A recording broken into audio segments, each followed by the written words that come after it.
নমস্কার বন্ধুরা, আমার ইউটিউব চ্যানেল মালাস ওয়ান্ডার ওয়ার্ল্ডে আপনাদের সকলকে স্বাগত। এটা আমার চ্যানেলের প্রথম ভিডিও, তাই চেষ্টা করছি যতটা ভালোভাবে ভিডিওটি উপস্থাপন করা যায়। গরমে সবারই আম তেল পছন্দের। আমি আজকে আপনাদের খুব সহজ পদ্ধতিতে আম তেলের একটি রেসিপি বানিয়ে দেখাবো।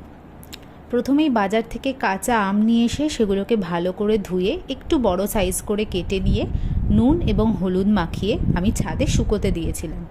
ভালোভাবে শুকিয়ে জলটা পুরোপুরি শুকিয়ে যাওয়ার পরে আমি আমগুলোকে একটা কাঁচের বয়ামের মধ্যে দিয়ে দিলাম।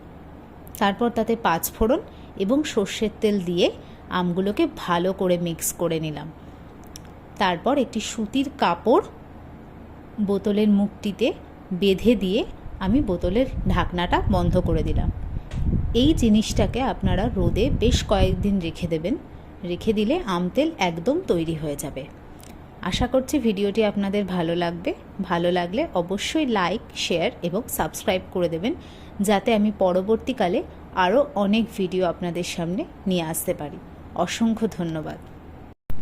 নমস্কার বন্ধুরা, আমার ইউটিউব চ্যানেল মালাস ওয়ান্ডার ওয়ার্ল্ডে আপনাদের সকলকে স্বাগত।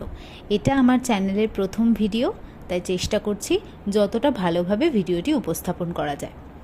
গরমে সবারই আম তেল পছন্দের। আমি আজকে আপনাদের খুব সহজ পদ্ধতিতে আম তেলের একটি রেসিপি বানিয়ে দেখাবো।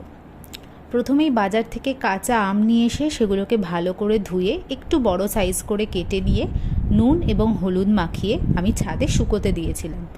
ভালোভাবে শুকিয়ে জলটা পুরোপুরি শুকিয়ে যাওয়ার পরে আমি আমগুলোকে একটা কাঁচের বয়ামের মধ্যে দিয়ে দিলাম। তারপর তাতে 5 ফোড়ন এবং সর্ষের তেল দিয়ে আমগুলোকে ভালো করে মিক্স করে নিলাম।